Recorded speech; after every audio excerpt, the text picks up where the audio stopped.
kalian solid. Perampok negara, menyiksa rakyat.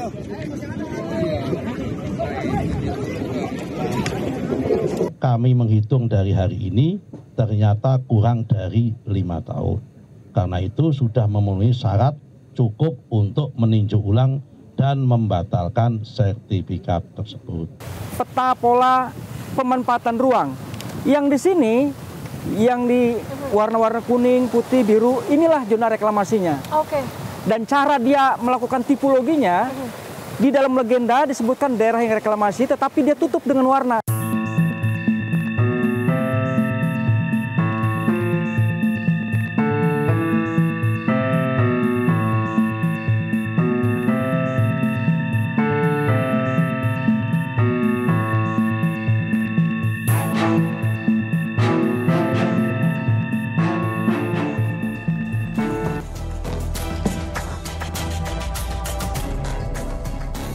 Di negeri yang kaya akan ironi, di pesisir Tangerang yang ombaknya berbisik misteri, berdirilah sebuah pagar laut megah membentang sejauh mata memandang.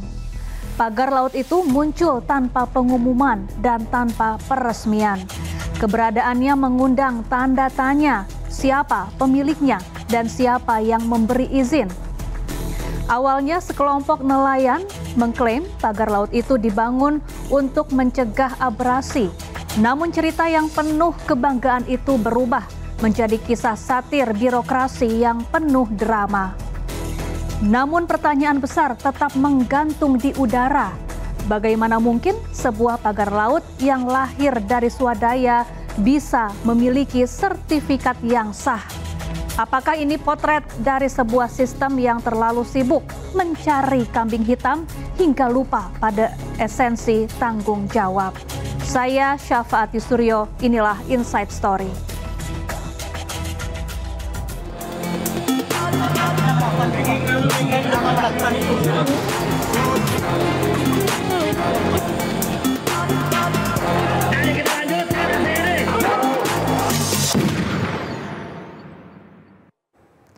Kementerian Kelautan dan Perikanan beserta sejumlah unsur lainnya melakukan operasi pembongkaran pagar laut di pesisir Kabupaten Tangerang. Operasi pembongkaran ini dimulai dari pos TNI AL Tanjung Pasir yang terletak di Desa Tanjung Pasir, Kecamatan Teluk Naga, Kabupaten Tangerang. Tim gabungan terdiri dari Kementerian Kelautan dan Perikanan, TNI Angkatan Laut, Polisi Air, Kesatuan Penjagaan Laut dan Pantai, Badan Keamanan Laut, Pemprov Banten, dan juga unsur lainnya. Pembongkaran pagar laut ini dilakukan dengan cara menarik bambu dengan tali atau kereta van belta yang sudah diikat ke kapal.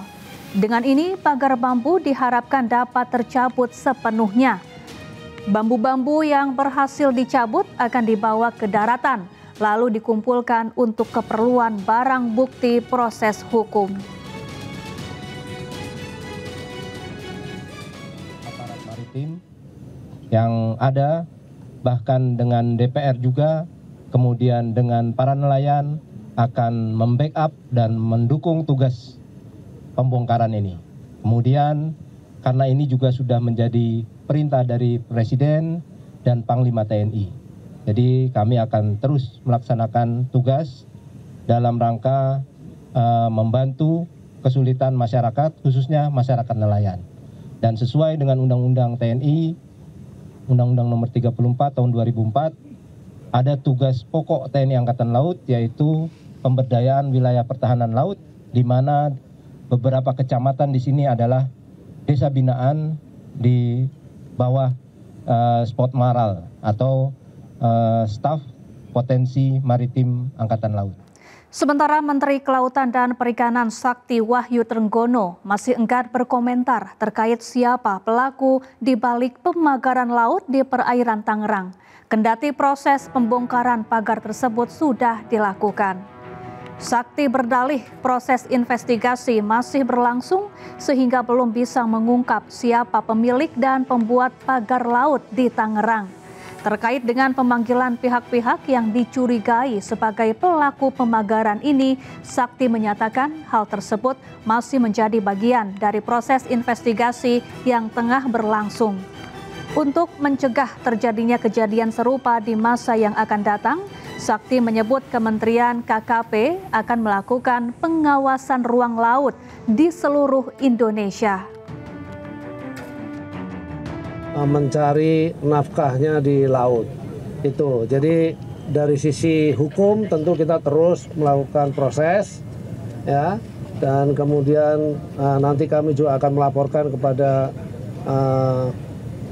mitra kerja kami di DPR Komisi 4.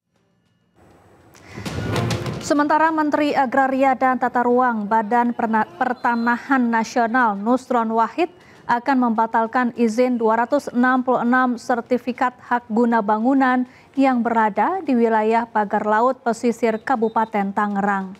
Nusron mengakui lokasi pagar laut Tangerang yang tercantum di sertifikat HGB menyalahi aturan karena berada di luar garis pantai. Nusron menambahkan penerbitan sertifikat HGB ini menyalahi aturan karena wilayah di luar garis pantai termasuk ke wilayah common property yang tidak bisa disertifikasi sebelumnya. Nusron Wahid membenarkan pagar laut sepanjang 30,16 km di perairan Kabupaten Tangerang telah memiliki sertifikat hak bangunan dan sertifikat hak milik. Belum berusia 5 tahun, maka Kementerian ATR BPN mempunyai kewenangan untuk mencabutnya ataupun membatalkan tanpa proses dan perintah dari pengadilan.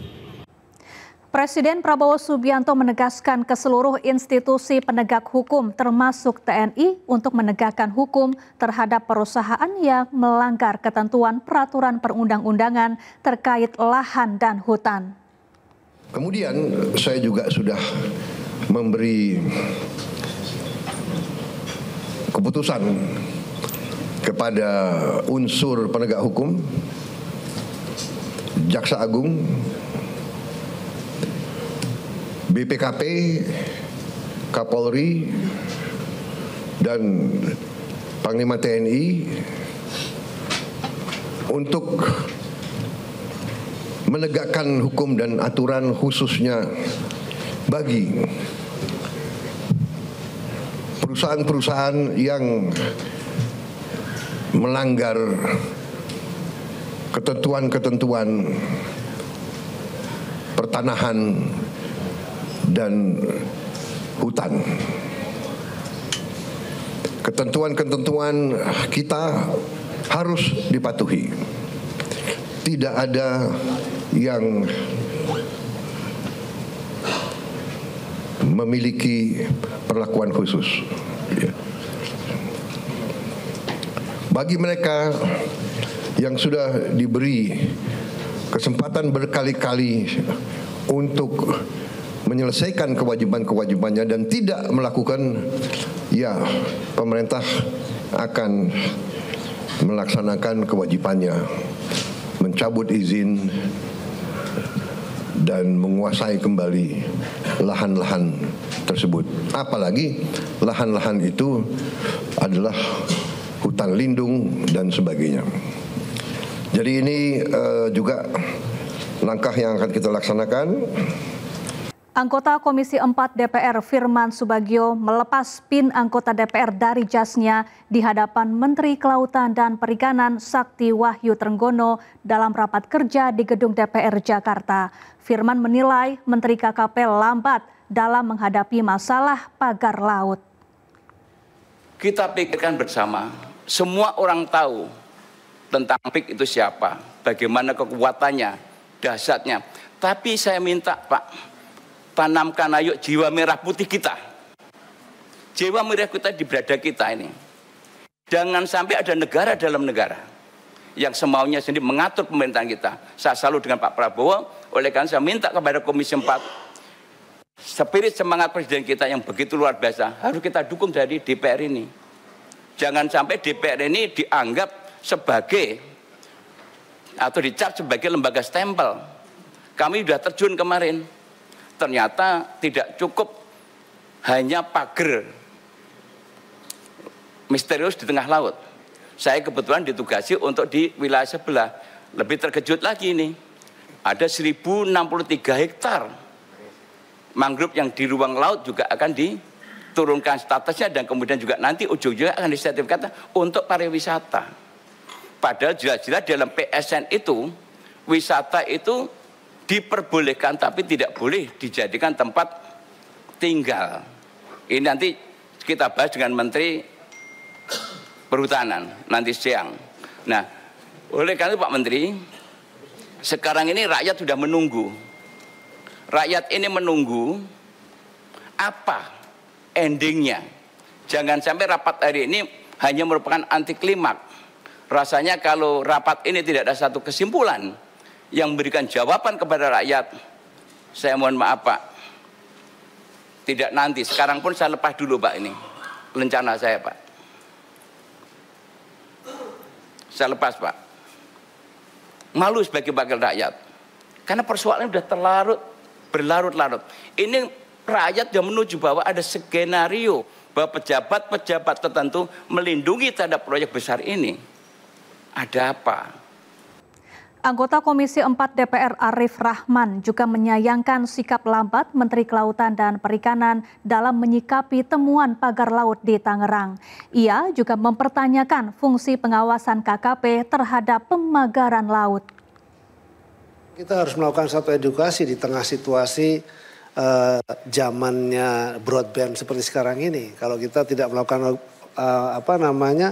edukasi, akibatnya seolah-olah kita yang salah. Contoh misalnya kemarin itu ketika tersiar soal ada HGB atau sertifikat HGB, yang disalahkan tuh Menteri KKP. Seolah-olah Menteri KKP yang mengkapleng-kapleng. Padahal tidak seperti itu gitu ya.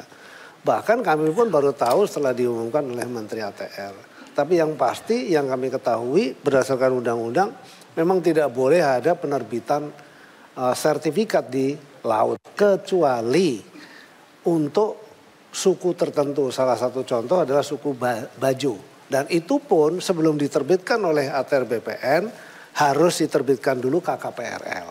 Jadi seperti itu.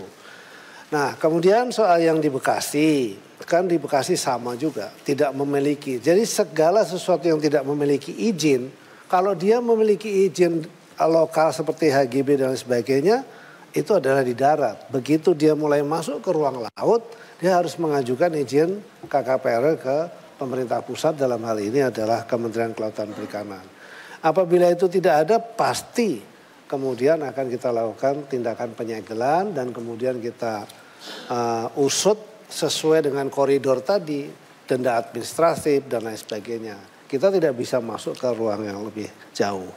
Ini semoga sudah bisa menjawab. Interupsi Ibu Pimpinan Arif Rahman, Nasdem. Izin Pak Menteri, saya hanya ingin menyampaikan bahwa memang tadi kan terbit di daerah yang kemarin kita lihat itu kan 3 sertifikat di 266 bidang. Itu memang bukan Bapak yang mengeluarkan, betul. Kita juga paham itu. Tapi kan Bapak punya fungsi pengawasan yang seharusnya sudah bisa mengetahui juga Pak, bahwa proses itu sudah berjalan.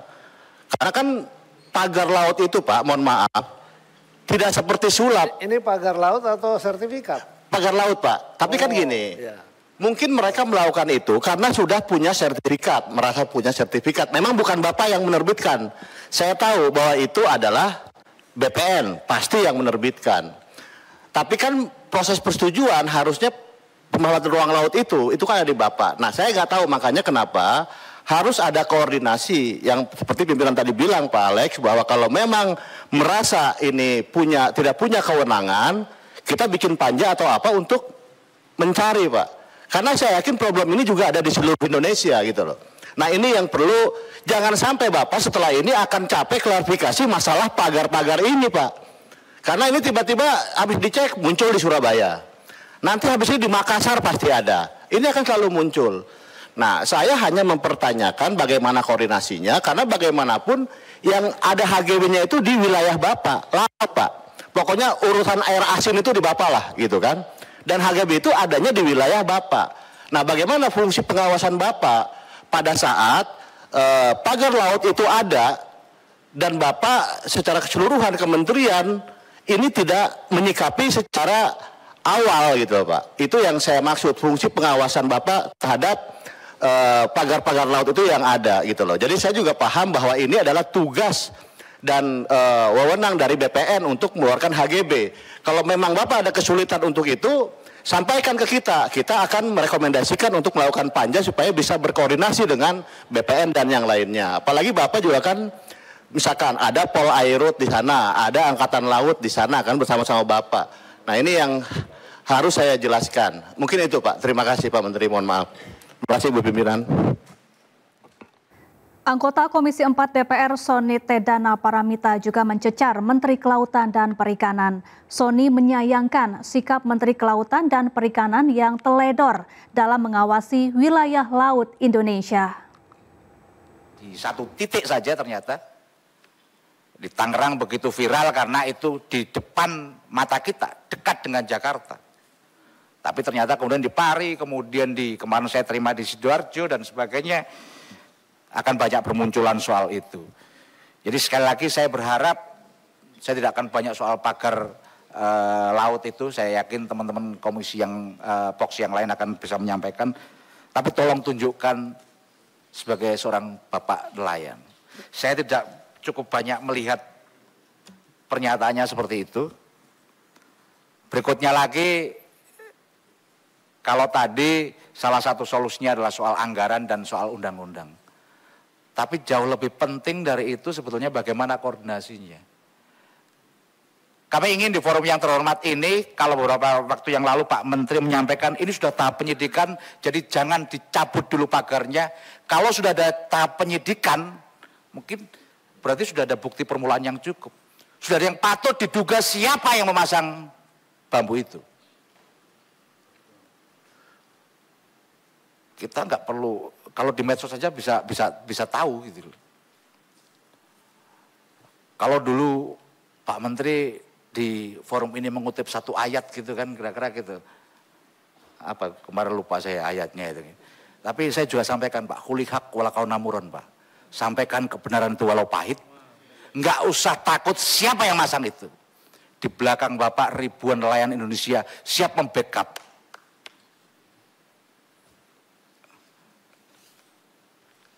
Di masa kayak gini keberanian adalah kemewahan Pak. Jadi kalau kita masih tarik ulur, saya nggak tahu, perlu ada argumentasi. Masa tiba-tiba yang nyabut belum apa Angkatan Laut, Bapak pernyataan berikutnya salah, kayak gitu kan kita ngeri Pak.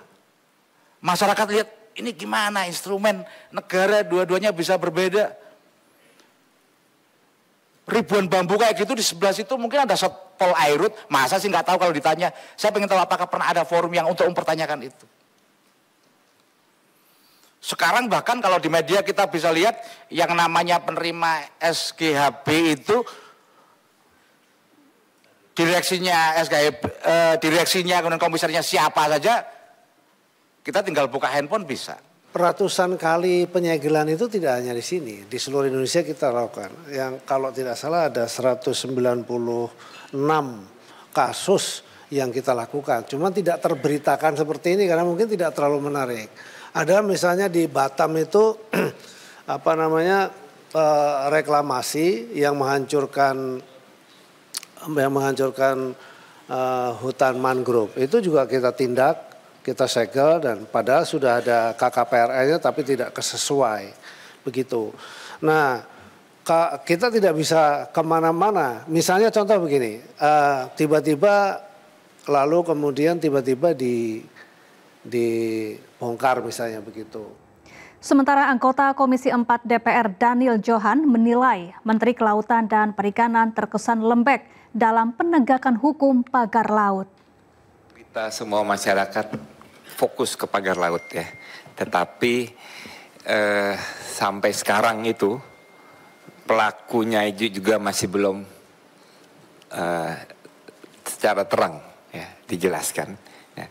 Tetapi kemarin Komisi 4 langsung dipimpin oleh ketua dan pimpinan sudah melakukan kunjungan sidak langsung ke pagar laut itu juga memberikan sikap yang tegas ya. Nah, sikap tegas dan kunjungan ini juga memberikan harapan bagi kita semua agar bisa mengungkap dalang dibalik pemagaran sepanjang 30 km yang ada saat ini ya. Kita juga mengapresiasi tindakan yang sudah dilakukan oleh pemerintah. Cuma tadi setelah mendengarkan pemaparan Pak Menteri ya, rasanya kok nggak ada semangat upaya dalam penegakan hukum ya. Meskipun Pak Menteri menjelaskan hanya di dalam aspek administrasi ya. Saya konfirmasi ke para senior, di sana kan ada penyidik Pak di KKP. Lalu untuk apa penyidik kalau tidak ada tindakan hukum? Ya, jadi sesuai dengan arahan juga dari pimpinan dan kita semua agar pemerintah dan termasuk dalam hal ini KKP bisa segera mengungkap secara clear, secara jelas, bukan hanya membongkar tetapi juga melakukan tindakan hukum agar masyarakat bisa meyakini Indonesia ini adalah negara hukum ya.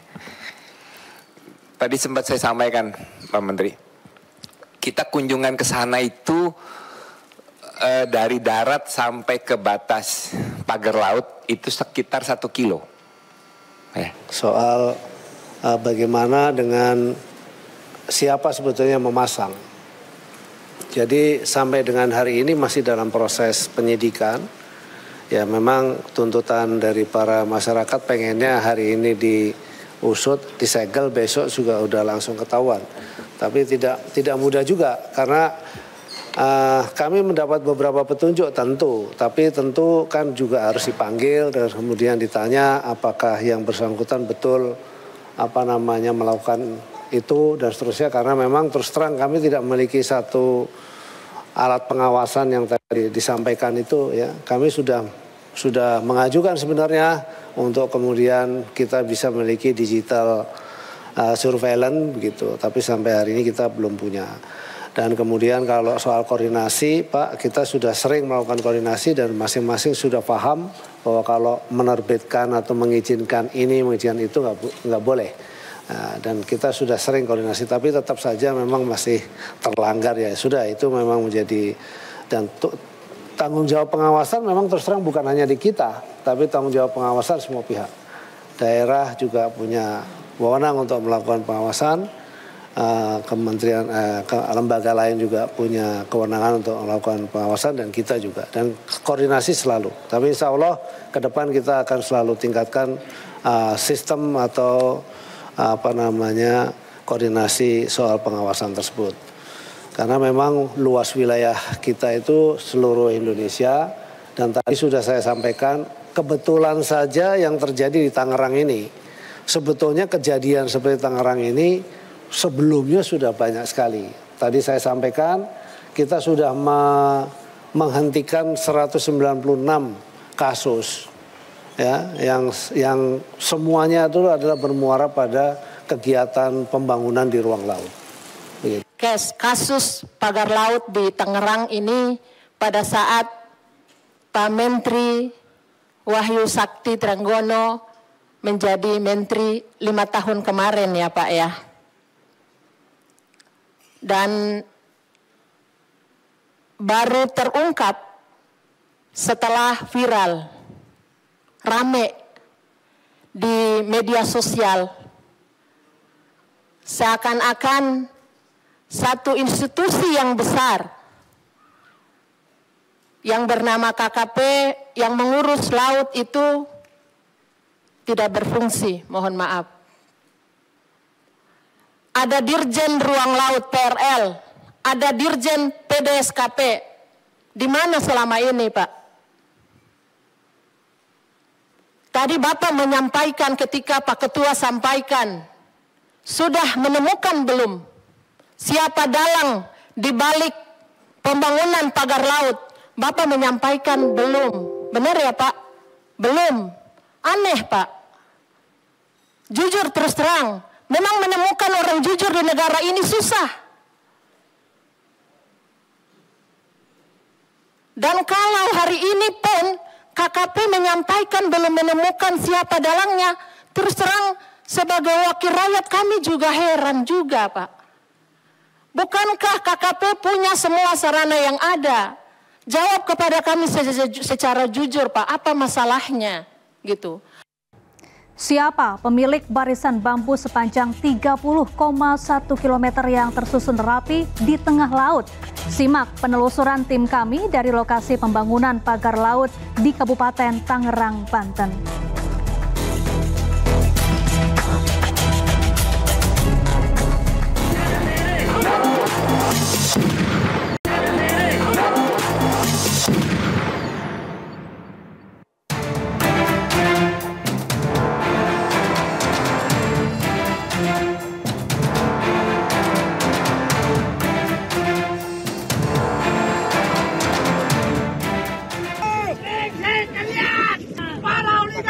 Kalian solid,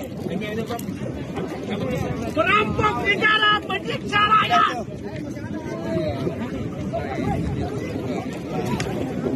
Kami menghitung dari hari ini ternyata kurang dari 5 tahun. Karena itu sudah memenuhi syarat cukup untuk meninjau ulang dan membatalkan sertifikat tersebut. Peta pola pemanfaatan ruang yang di sini, yang di warna-warna kuning, putih, biru, inilah zona reklamasinya. Oke. Dan cara dia melakukan tipologinya, di dalam legenda disebutkan daerah yang reklamasi, tetapi dia tutup dengan warna.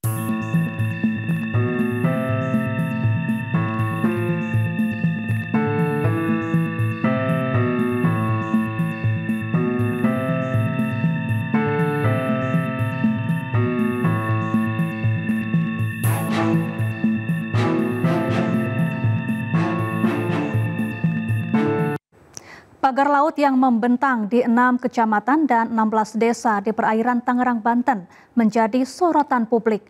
Untuk apa pagar ini dipasang? Benarkah pemasangannya atas swadaya masyarakat di sekitar?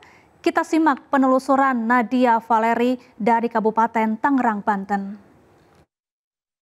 Lalu seperti apa dampak pembangunan pagar laut terhadap aktivitas para nelayan? Saat ini saya akan menemui salah satu nelayan di wilayah ini, Pak Heru, yang merasakan betul akibat dari pembangunan pagar tidak berizin terhadap mata pencahariannya. Saat ini saya sudah tiba di depan pagar laut misterius. Ini masih di wilayah Desa Kronjo. Tadi saya berangkat dari Kampung Pulau Cangkir di Desa Kronjo, Kecamatan Kronjo, Kabupaten Tangerang, Banten.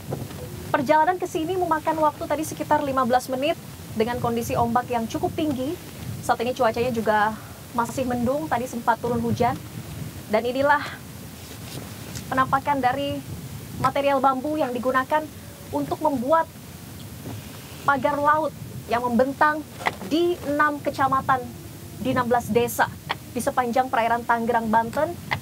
Material bambu ini cukup kokoh, berdasarkan informasi dari nelayan ini kedalaman ataupun tinggi bambu bahkan mencapai 6 meter. Ditancapkan hingga ke dalam laut. Dan tadi juga saya perhatikan di dalam perjalanan, ini setiap 400 meter dari pagar bambu yang ditancapkan, ini ada semacam celah untuk kapal nelayan bisa masuk dan melewati celah tersebut. Dan sementara hamparan pagar bambu ini, pagar laut misterius ini dibentuk ataupun dibangun sejajar, menyerupai labirin begitu. Dan luasnya memang ini 30,16 km. Masih melihat di sisi sana, masih luas sekali kalau kita susuri pagar laut di sini. Dan memang ini ternyata walaupun terlihat ringkih, tapi ternyata cukup kuat, cukup kokoh. Untuk tikar dari material bambu ini bisa menahan berat. Cukup kuat ya Pak ya? Cukup kuat, lumayan. Ini untuk apa ya Pak? Ini pasir dan karung bekas. Karung ini buat menahan biar kuat gitu. Biar kuat? Biar kokoh. Oke, maksudnya kalau ketiup angin gitu? Iya, biar bebannya ada gitu. Oke, biar ada beban ya Pak ya. Ya ini cukup kuat. Kalau jaring paranet ini apa namanya paranet ya? Itu untuk apa Pak? Ini untuk ciri barangkali ya, buat tanda lah. Tanda? Ya tanda buat ya salah satu kegiatannya ya seperti ini speknya. Jadi ketika akan di drone mungkin ya, jadi kelihatan. Oke. Dari kamera drone terlihat ya Pak, karena kan luas juga ya 30,16 km untuk dipantau begitu. Iya, jadi untuk memudahkan pemantauan dari atas ya, drone. Oke Pak, ini bersambung tadi cerita Pak Heru. Ini pemasangan artinya Agustus 2024 itu baru mulai dipasang atau sudah selesai dipasang? Baru mulai dipasang kalau di sini. Agustus 2024 baru mulai dipasang, baru mulai material berdatangan dan pemasangan begitu. Iya. Pak, tadi kan sempat disebutkan juga warga sudah melihat siapa-siapa saja yang membangunnya. Ini kan warga dari wilayah lain ya, tapi masih di Tangerang, tapi beda dengan warga di Pulau Cangkir begitu.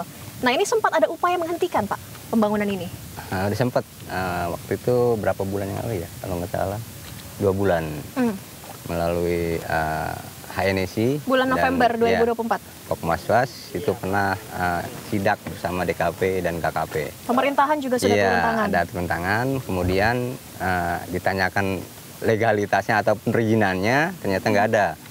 Akhirnya di stop, kurang lebih selama 1 minggu tuh. Di stop artinya disegel? Belum ada penyegelan. Aktivitasnya di sini di stop? Aktivitasnya di stop, menunggu perizinannya. Dan juga setelah 1 minggu, ternyata dimulai lagi tuh pembangunan, penancapan. Saya pikir perizinannya sudah lengkap. Warga mengira begitu? Iya, ternyata dimulai lagi. Nah, setelah dimulai lagi, ya kan namanya di Pulau Cangkir banyak pengunjung ya, bukan dari Keronjo atau Kabupaten Tangerang saja, karena ada objek wisata ziarah religi. Di sini ada makam Syekh Waliuddin, Pangeran Jaga Lautan. Nah, akhirnya tayang banyak tuh. Mulai viral. Di videoin atau apa gitu. Akhirnya kita mencoba untuk aksi ya penolakan. Dan teman-teman juga waktu kemarin di Kohot itu di Paku Haji, nah, setelah itu baru tuh turun semua. Aksi unjuk rasa unjuk rasa untuk menolak kegiatan proyek tersebut. Ada balasan dari pemerintah? Ada, akhirnya turun sidak ke lapangan sampai penyegelan. Nah kemarin ditunggu katanya sampai 20 hari kalau nggak salah. Nah ini kurang lebih udah 1 minggu ya kesini. Masih belum ada segel ya Pak ya? Belum kita pantau ya? Iya, kalau di ujung sana udah ada segel. Oh, di ujung kegiatan sana? Minggu kemarin. Berarti desa lain ya Pak, bukan desa Keronjo ya? Iya, berarti satu zona sebenarnya. Satu zona, karena 30,16 km itu ya berikut Kecamatan Keronjo. 6 kecamatan, 16 desa. 6 kecamatan, 16 desa. Oke, Pak Heru, informasinya ini pada saat warga menolak, sempat ada ancaman, betul Pak? Oh, bahkan kita orasi aja ada 2 kubu. Iya, ada kubu dari PIK 2, mungkin ya atas perintah perusahaan pengembang tersebut, dan juga kita kubu penolakan. Nah, itu sempat penolakan ini dari nelayan. Dari nelayan, tani tambak, juga ada yang para korban-korban pengurugan itu tanahnya yang diuruk belum dilunasin udah diuruk, ya kan. Ada yang sungai yang diuruk gitu tanpa sosialisasi. Jadi banyak lah kegaduhan-kegaduhan itu. Nah, ini saling berseberangan begitu, pro dan kontra akan pembangunan pagar laut ini. Nah, itu. Jadi masyarakat itu sempat menanyakan tuh nggak ada yang tahu siapa pemilik proyek tersebut. Nah, ya akhirnya kasat mata ya Pak pemiliknya ya. Semua pura-pura sebenarnya, bukannya nggak tahu, jadi pura-pura nggak tahu. Tapi ancaman itu ada? Ya, ancaman pasti ada. Suruh diam lah, suruh apalah gitu kan, atau gimana, ada. Ada ketakutan juga dari warga di sini Pak? Ada. Ya mau ngelindung ke siapa gitu kan, sementara Pemdes, Kades, Camat, sampai Bupati ya kan, atau sampai Dewan kan diam. Ada salah satu dewan lah, beberapa dewan memang ada yang peduli juga ke warganya, ada. Nah, jadi itulah kita bisa ya biar aktif kembali, caranya gimana gitu. Nah, kita jadi selaku nelayan tradisional Bu ya, yang merasa terganggu. Karena nelayan tradisional itu kita cari ikannya di pinggir sekitar sini. Nah, di sekitar sini yang tertutup pagar-pagar ya, tertutup sekat-sekat kita ini kan, ya. Kalau buang jaring kan nggak ada batasnya. Kalau sekarang ada batasnya. Nah, jadi sangat berdampak ya Pak, mengganggu ya? Sangat berdampak sekali. Nah, kita ketika buang itu bubu kepiting atau rajungan ada batasnya, itu kan nggak bisa. Nggak bisa nangkap banyak lagi? Nggak bisa nangkap banyak, malah yang ada itu alat tangkapnya rusak. Karena ini pagar-pagar ini kan, tiang-tiangnya itu kan udah banyak tertutupnya ya, itu, ya bisa rusak. Itu. Berapa pengurangannya Pak sebelum pagar laut dibangun dengan saat ini aktivitas nelayan sesudah pagar dibangun, pengurangan mata penghasilan Bapak berapa? waduh udah kolab kata pengusaha mah. Saya kan udah nggak nelayan lagi sekarang karena dampak ini. Karena kalau dipaksa pun ya buang-buang biaya. Karena jaring pasti rusak, alat tangkap kepiting saya hilang, ya kan, karena nyangkut. Kalau dilanjutin kan ya bahaya, malah buang-buang ya operasional aja sih. Berarti sejak pembangunan pagar laut ini Bapak sampai berhenti Pak jadi nelayan? Berhenti, hampir 2 bulan. Sampai beralih profesi? Iya, alih profesi. Kita memang punya budidaya kerang hijau juga ya di sana. Ya kan waktu itu memang belum padat pagarnya, kita akhirnya ke sana. Situ belum dipagar? Nah, belum pagar, sekarang udah dipagar. Jadi sekarang juga sudah lagi. Termasuk? Ya. Jadi udah 2 nih, ya kan. Dari nelayan, budidaya udang kerang hijau tutup. Nah, udah gagal juga karena aktivitas ini ya Pak, pagar laut ini ya. Nah, dan juga saya punya objek wisata bahari ya atau wisata alam. Terganggu juga Pak? Wisata mangrove di sana kan terganggu. Terkena pagar juga? Bukan, airnya melimpah. Oh. Jadi limpah gitu Bu.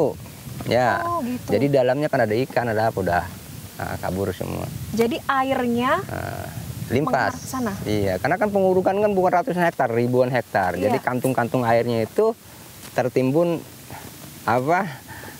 material tanah ya, tanah uruk, dan juga ada hujan. Akhirnya air kemana-mana kan limpas. Di tempat wisata itu? Ya ke sini kan dampaknya ke para pelaku pembudidaya ikan. Oke, dampaknya banyak sekali ya Pak. Banyak. Jadi kita udah 3 nih. Nah sekarang udah tiarap nih. Dari nelayan tidak bisa, budidaya tadi kerang hijau juga ternyata terdampak juga pagar laut. Bahkan mengelola tempat wisata ini juga terkena imbas air dan airnya. pengerukan begitu ya Pak ya. Dan jalan sekarang udah rusak, putus. Ya, lalu apa dampak pembangunan pagar laut bagi para pedagang di pesisir dan apa harapan mereka? Kita simak penelusuran Nadia Valeri dari Kabupaten Tangerang, Banten. Mbak Dinda udah berapa lama jualan di sini Mbak? Sekitar 10 tahunan kayaknya. 10 tahun? Berarti sebelum ada pembangunan pagar laut di sini? Iya. Waktu pembangunan lihat Mbak? Lihat. Tahu siapa yang membangun? Ya, yang membangun orang-orang pekerja. Biasanya ya dia kadang datang pagi, mulai jam 6, terus selesai jam 5 sore. Jam 6 pagi sampai jam 5 sore? Sampai jam 5 sore. Tapi itu dari warga sekitar juga yang membangun? Iya, warga sekitar, warga Cadang Kronjo. Oh, dari warga desa sini juga? Desa sini juga ada yang membangun itu. Pas pembangunan sempat bertanya-tanya Mbak, ini untuk apa, proyek apa gitu? Enggak sih ya, soalnya ini juga orangnya itu kurang gimana ya. Jadi dia tuh nggak pernah yang namanya mampir atau apa. Nggak terbuka, nggak menyapa warga juga. Ada pemberitahuan tapi sebelum penanaman ataupun pagar bambu ini dibentangkan di sini itu sempat ada pemberitahuan kepada warga? Tidak. Nggak ada sama sekali? Tidak diberitahu? Jadi tidak tahu pekerjaan itu, tahu-tahu udah ada aja itu, udah ada yang bikin saja. Tapi warga pernah mempertanyakan atau menolak pembangunan ini Mbak? Ya mungkin ada ya sebagian beberapa orang yang menolak ini karena cukup mengganggu ya, dibilang mengganggu, cukup mengganggu. Ini warung saya ya pedagang di sini, jadi hasilnya berkurang, jualannya berkurang, terus pengunjung wisatawan juga sepi. Ini dampak sejak pembangunan pagar laut itu? Iya. Jadi penghasilan Mbak berkurang drastis? Berkurang karena adanya ini. Jadi pengunjung juga kurang, yang biasanya di sini ramai, jadi kurang. Oke, selain dampak ekonomi, Mbak Dina merasakan dampak-dampak lain terhadap lingkungan mungkin sejak adanya pagar laut? Ya mungkin kalau saya ya sebagai warung itu aja sih. Cuma kalau nelayan-nelayan yang lainnya, saya tidak tahu apa dampaknya ini. Ya mungkin mereka juga terganggu. Mbak Dina mungkin sebagai warga di sini sudah 10 tahun berjualan di sini, apa harapannya kepada pemerintah? Ya pengennya masih bisa seperti sebelumnya, ya itu tidak ada, bisa dicabut-cabutin gitu, biar bisa kembali seperti semula lagi, warung menjadi ramai, banyak pengunjung yang datang. Harapannya ini dibongkar pagar lautnya? Iya. Baik Mbak Dina, terima kasih banyak. Semoga apa yang menjadi kegelisahan, kekhawatiran ini bisa segera terjawabkan dan bisa ada solusi yang nyata dari pemerintah. Terima kasih banyak Mbak Dinda, sehat selalu untuk keluarga. Amin.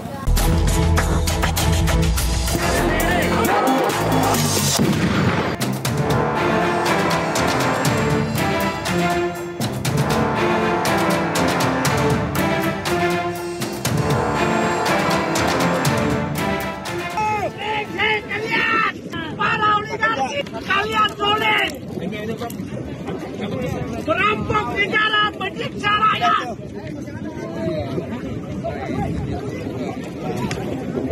Kami menghitung dari hari ini ternyata kurang dari 5 tahun. Karena itu sudah memenuhi syarat cukup untuk meninjau ulang dan membatalkan sertifikat tersebut. Peta pola pemanfaatan ruang yang di sini, yang di warna-warna kuning, putih, biru, inilah zona reklamasinya. Oke. Dan cara dia melakukan tipologinya, di dalam legenda disebutkan daerah yang reklamasi, tetapi dia tutup dengan warna.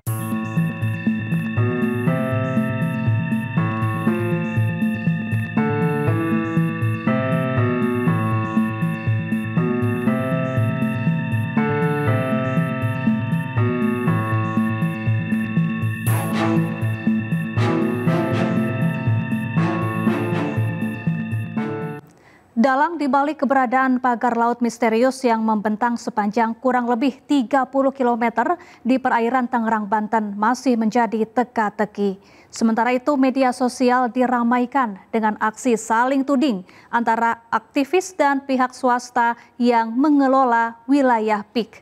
Hal tersebut dikaitkan pula dengan pengembangan proyek strategis nasional.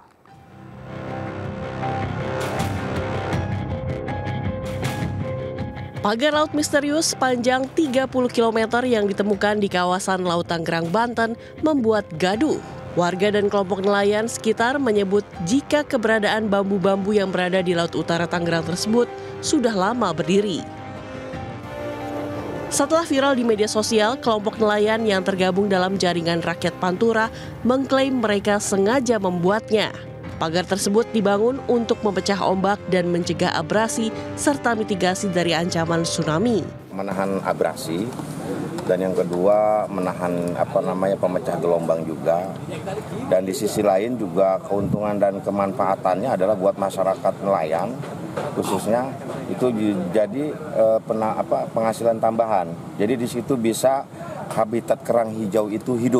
Pertanyaan siapa di balik keberadaan pagar laut mengemuka setelah aktivis Said Didu angkat bicara di media sosial.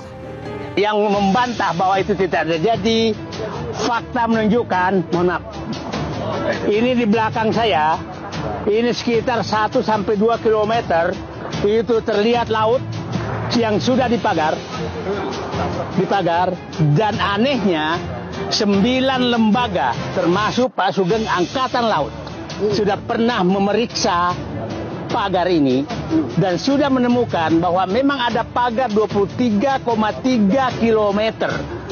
Anehnya tidak ada satu lembaga pun termasuk Angkatan Laut yang berani menyatakan siapa yang membangun pagar.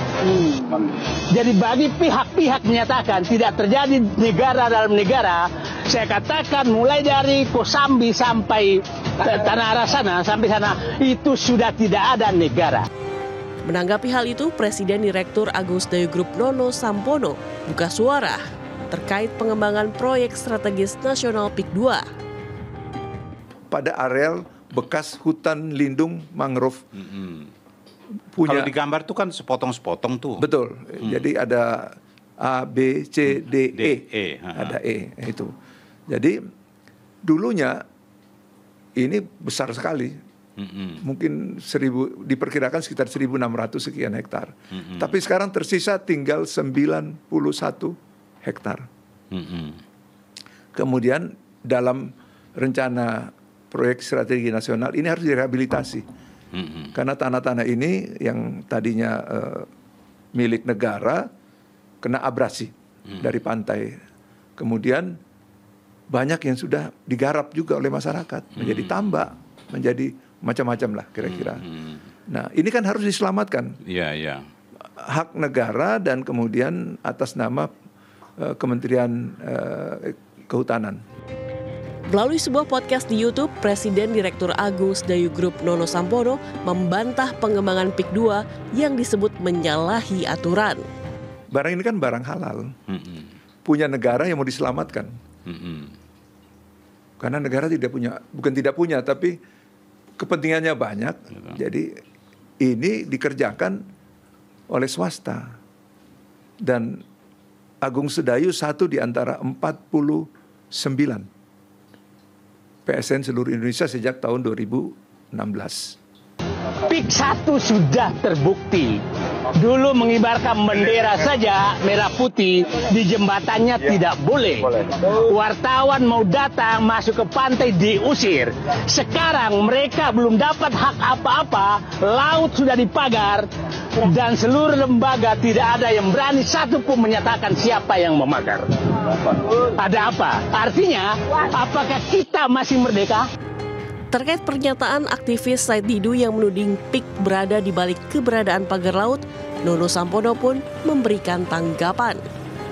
Saya tidak menuding, tapi fakta bahwa Pak Said Didu itu punya lahan ada di sana beberapa hektar.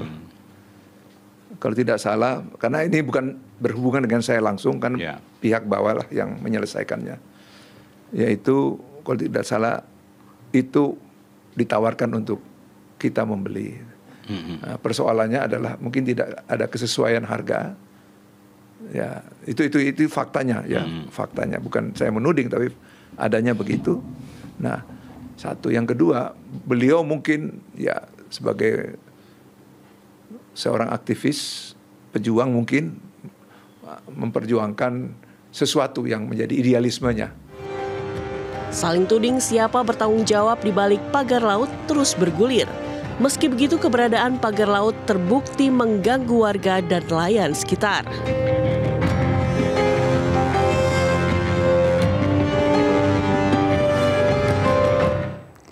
Deputi Eksternal Walhi Nasional Mukri Afriyatna menyebut pembangunan pagar laut merupakan bisnis reklamasi. Ada 6 dokumen rencana reklamasi di pesisir utara Tangerang, di mana ada kolaborasi pemerintah dan pemilik modal membangun pagar laut. Dan saat ini saya akan berbincang bersama dengan Deputi Eksternal Walhi Nasional Mukri Afriyatna langsung dari lokasi pagar laut di perairan Tangerang, Banten. Pak Mukri, terima kasih sudah bergabung langsung dari depan pagar laut ini ya Pak, jauh-jauh ke Tangerang, Banten. Terima kasih banyak. Terima kasih kembali. Pak Mukri, ini dari Walhi melihat ada pagar laut sepanjang 30,16 km di 6 kecamatan, 16 desa. Tanggapan dari Walhi seperti apa melihat ini? Ya, sebetulnya bukan konsentrasinya kepada pagarnya ya. Itu kan motif, ada motif dan upaya untuk mereklamasi. Dari mana sumbernya kita bisa dapat? Paling tidak ada 6 dokumen gitu ya. Pertama itu terkait dengan Perda Tata Ruang nomor 13 tentang tata ruang Kabupaten Tangerang. Ya. Kemudian yang kedua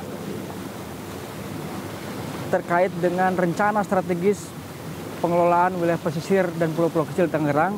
Nah, di situ lebih jelas itu. Kalau semula hanya disebutkan reklamasi 9.000 hektar, yang kedua ini di reklamasi 9.000 hektar disebutkan nilai investasinya 20 triliun dan siapa investornya. Gitu.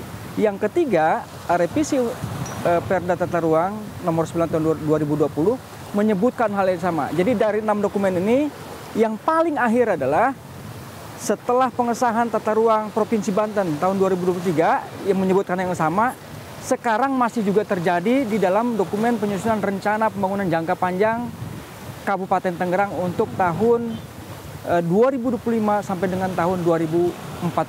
Jadi memang ini motifnya adalah bisnis reklamasi. Nah, yang uniknya misalnya bisa saya tampilkan kalau masyarakat nggak yakin, karena kan sampai hari ini nggak ngomong nih si apa namanya. Walhi tahu siapa dalangnya? Ya, pertama ya tentu dalangnya adalah berkolaborasi dalam hal ini pemerintah dengan pemilik modal. Apa dasarnya? Saya melihat runtutannya ini. Pemerintah juga campur tangan dalam proyek ini. Ya, kenapa? Apa dasarnya? Ini dokumen-dokumen ini. Dokumen ini menunjukkan jejak rencana reklamasi Pantura di Tangerang. Ya. Nah, yang kedua, ini adalah ihwal pertama kalinya rencana reklamasi tersebut. Ini seperti ini adalah peta, ya, peta pola pemanfaatan ruang. Yang di sini, yang di warna-warna kuning, putih, biru, inilah zona reklamasinya. Oke. Dan cara dia melakukan tipologinya, Di dalam legenda disebutkan daerah yang reklamasi, tetapi dia tutup dengan warna sehingga nggak kelihatan. Kalau orang nggak ngerti peta, agak masalah ini. Daerah yang reklamasi itu ya? Inilah yang dipagar. Yang di atas ini? Ini, 1, 2, 3, 4, 5, 6. Oh, yang berwarna kuning, warna kulit ini ya? Kuning ya. Di mana pagar itu? Inilah pagar itu. Jadi hampir mirip dengan yang di peta ini ya, Pak ya? Di dalam legendanya disebutkan jalan. Rute untuk jalan itulah yang sekarang dipasang menjadi pagar itu. Ini pagar laut 30,16 km itu. Betul. Jadi ini tadi disebutkan Walhi proyek 20 triliun ya Pak ya? 20 triliun. 20 triliun rupiah. Ada campur tangan juga dari pemerintah? Ya tentu, bukan lagi campur tangan. Ini jelas-jelas dokumennya seperti ini. Mau nipu kayak mana lagi gitu ya. Ini dokumen mereka yang nyusun. Pertanyaannya kalau misalnya dia untuk kepentingan rakyat, rakyat yang mana? Kalau seandainya dia bilang dalam dokumen, semua dokumen disebutkan ini adalah kawasan rentan tsunami, terus buat apa reklamasi?